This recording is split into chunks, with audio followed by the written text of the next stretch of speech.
Okay everyone, so this is it. This is the car, the new 1 Series. It's the F70 generation. It's taking on from the F40 generation. Something I just want to clarify about that first. This is a brand new car from BMW. However, there is a little bit of a but going on here.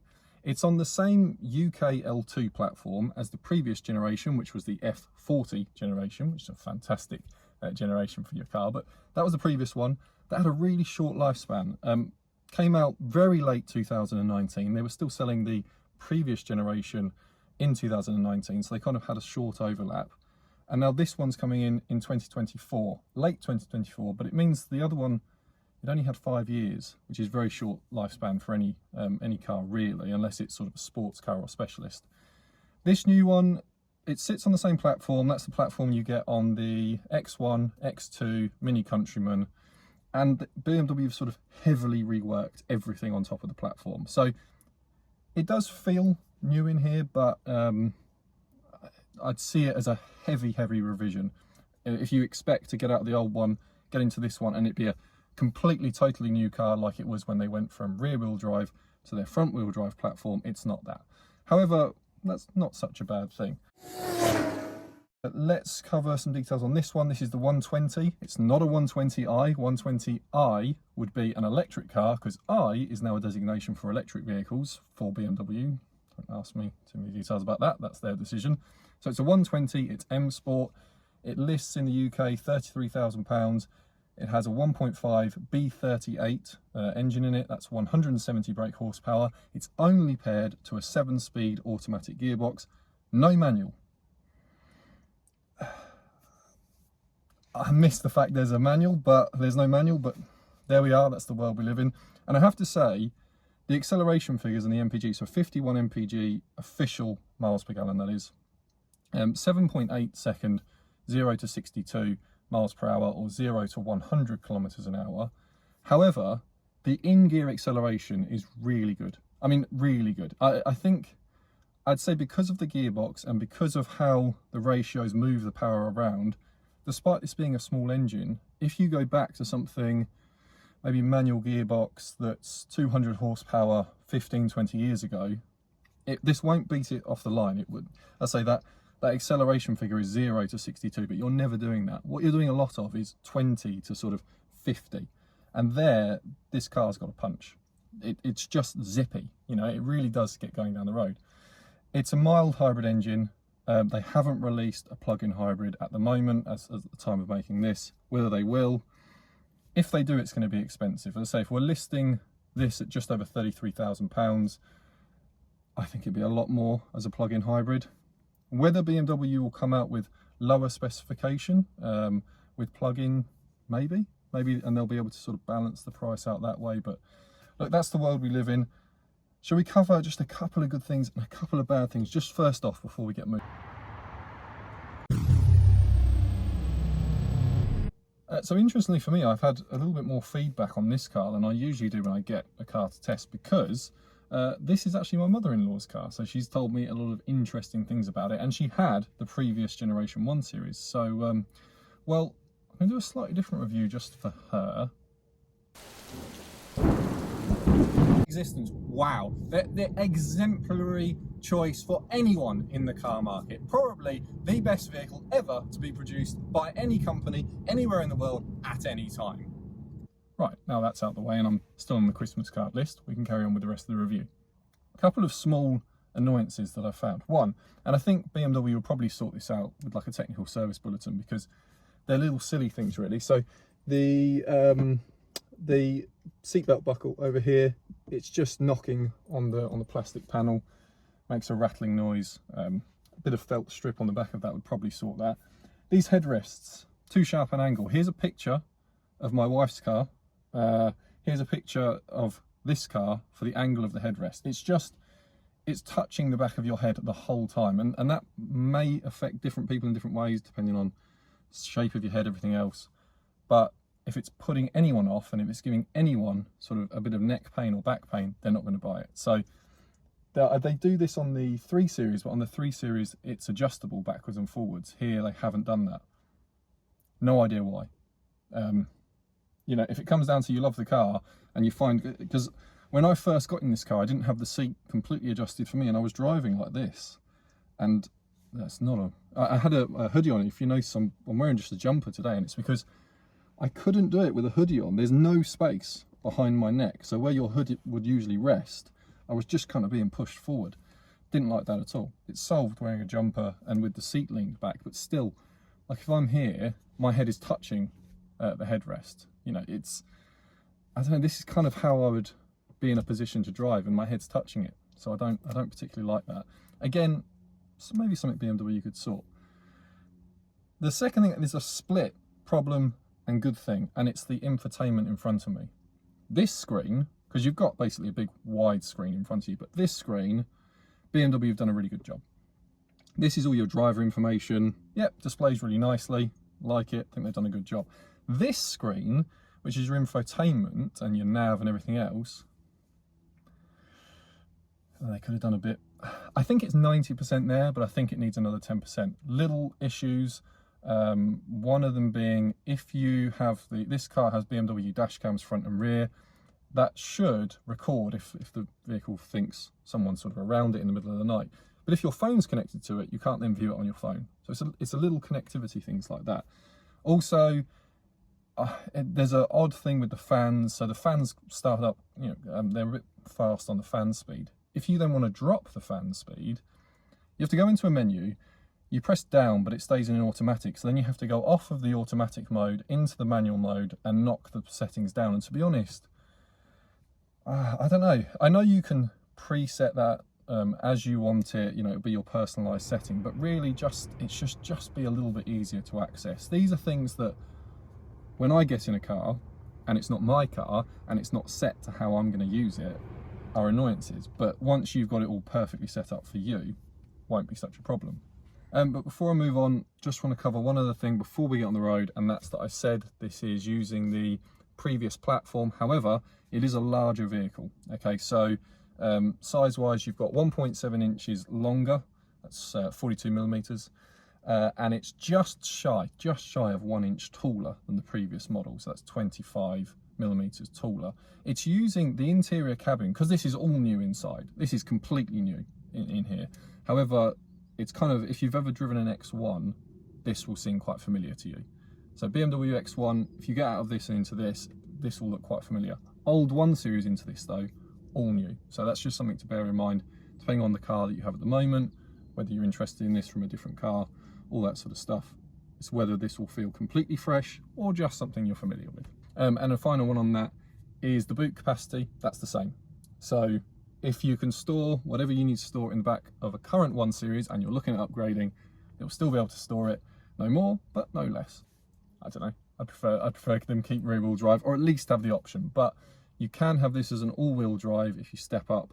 The other engines that are going to be available is the 2 litre petrol. That'll be a B48, and then they are going to do diesels. However, that's really market dependent, and you may not have it available where you are. And I think BMW are going to sort of pull a lot of the diesels out of most markets. So maybe you'll get them, maybe you won't. Maybe you'll get them with an all-wheel drive option, maybe you won't. It's just too early for me to sort of say for definite who will and who won't get those.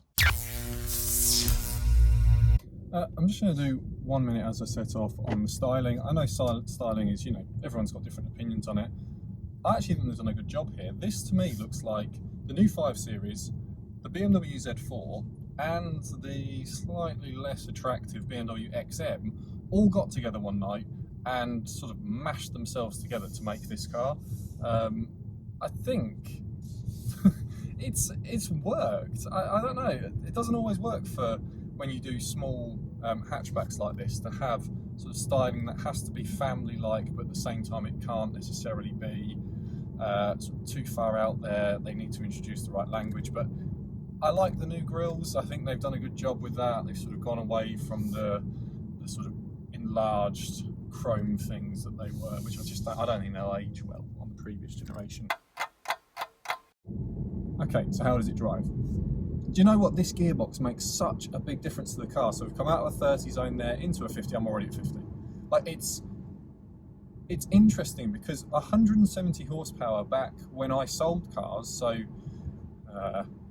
quite a while ago now, that was quite a lot of power to have, but only in comparison to everything else that was slow. And 170 horsepower didn't feel like really fast. You know, you did have to work an engine to get the most of it. 170 horsepower in this, and I think it's predominantly the gearbox. That 7-speed, it just is always finding power. It's always there, always saying to you, yep, okay, you need this gear, you need this ratio, boom, off you go. Every time. There's no point where I'm sat here thinking, oh, just a little bit more, a little bit more. So unless you're coming out of something particularly sporty into this 1 Series, and you've chosen the 120 over going for the 2 litre in the 135, I don't think you'll be disappointed. I'm not disappointed, and I've driven, well, the whole power spectrum really. I think, you know, you can put 600-700 horsepower on a road, but you can't use 600-700 horsepower on a road. I mean, maybe if you drive at 3 o'clock in the morning on a motorway and you don't mind losing your license, maybe then, but for real people in the real world, yeah, this is more than enough. I think most BMW buyers who have been in a diesel or a petrol in this size car, or the 3 Series coming down into the 1 Series, because 3 Series has grown over time, the 1 Series has grown over time. I mentioned how much this car has now grown. This feels like a proper sort of junior executive vehicle that you could drive it for 3 years, and from the driving perspective, I'm talking about the driving here, I don't really see where you're going to be overly disappointed. It feels good. It has a nice sharp turning. You've got good sight lines. I can see the bonnet as well. That's a lot of cars, they slope away from you now, and if you're trying to position yourself on a road, having that view, just a little bit of the bonnet, just gives you that better perspective for driving ahead, and for these sorts of roads, country lanes, everything else. I know a lot of people are buying this car based on the technology, the comfort of the seats, the ability to get stuff in the back. Not can they make, cut that corner just that bit finely and get a good bit of acceleration when they need it. But even so, BMW really have delivered on this. So it feels like those people that were at BMW that made the cars that enthusiasts still love today, the E46 M3 when that was around. Even the sort of older 7 Series chassis were pretty good on the road. The first generation X5 for an SUV, that's fantastic. They are still at BMW, and they are still insisting that these cars do not drive like a regular hatchback. I said a lot of hatchbacks are just kind of followed each other, and they have been doing for a very long period of time. There's some real good aspects to this car, and I suppose I should now sort of mention the few things that let it down. The bit that lets this down is the bit that lets pretty much all cars down today. BMW've made a car. They've made a pretty complete car. They've made it feel like a BMW should. And then they finished it. And they've given it to a team and said, okay, you do the bits and pieces that you now have to do for legality and everything else. And they've rammed it full of stuff, just rammed it full of inconveniences for the driver. I know this isn't BMW. This is regulators telling them they have to put this stuff in. It has to be fitted. It can't just be switched off because someone doesn't want to use it and then always be off. It can't be set to a personal program, anything like that. It has to always switch on and on and on. And honestly, when I first drove this car with all those systems on,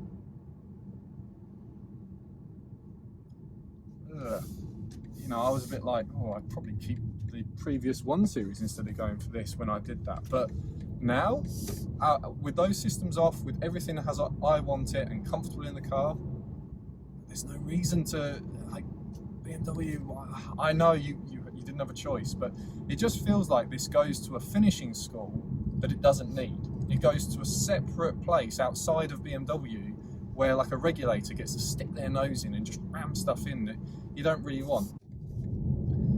I'm pushing this car a little bit to sort of the worst lanes that I can find around here. It's Geely.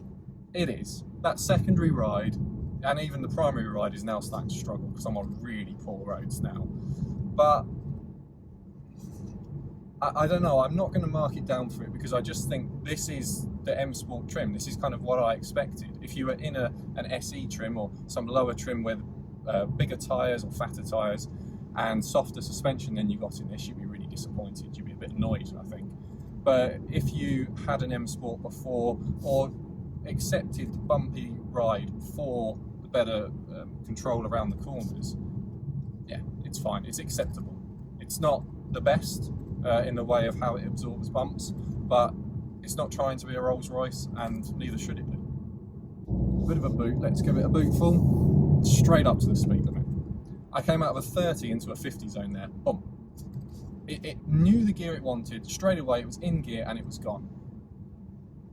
I remember driving like the Mark V Golf GTI with a DSG gearbox, and that had that ability, but it was the early days. It wasn't quite as sort of sharp. It changed gear really quickly, but that knowing and that movement of power, you know, they're really, really good now at knowing, okay, this is exactly where we need to get the power, this is the torque we need to pull out of the engine, this is where the engine needs to make it, and they map it so well. It's a 1.5 3-cylinder engine. Years ago that would have just been meh. Like, you'd find it in a little city car and it would run you around okay in the city, but you know, it'd be screaming on the motorway or something. A small hatchback BMW should feel like, I think it's the F87 generation. That's what it should feel like. The previous two generations back, that's what it should feel like. And they've taken front wheel drive, they've taken a chassis that has to work on a small SUV in the X1 and X2, and they've made it work. Good on you, BMW. Good on you. I know a lot of people won't give them praise for that because they'll be too busy looking at infotainment and all the other stuff that, you know, is now really important. But God, here we go. Let's around this corner, pushing it a little bit here. Yeah, there we go. Look at that.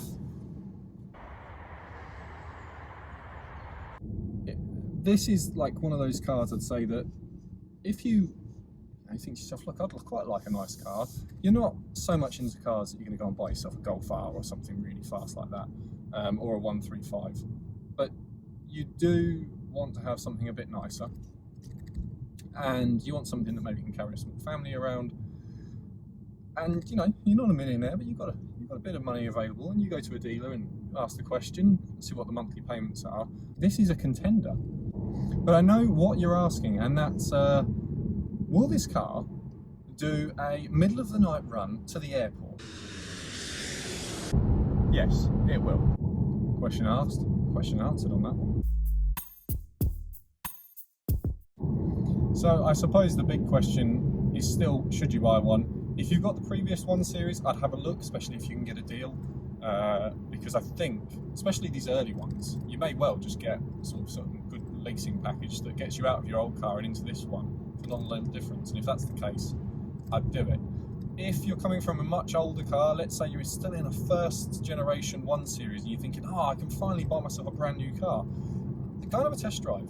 There's a few little kinks that, say, BMW will probably work on, and they'll get a bit of owner feedback, but I think 8 out of 10 is fair. 8.5 maybe. If you can get a really good deal on one, then 8.5. If you can't get a really good deal on one, then 8. But as I said, this is my mother-in-law's car, and I don't know the exact finances of her life, but I know she got a good enough deal that she got out of her previous 1 Series and into this 1 Series early, because she said, oh, it's such a good deal, why would I keep my old car? So, you know, there's deals to be had, and if you can get a deal on one and it's a reasonable payment, yeah, I think this could be a really good choice. So I'll leave it there. If you've liked the video, then consider subscribing, and take care.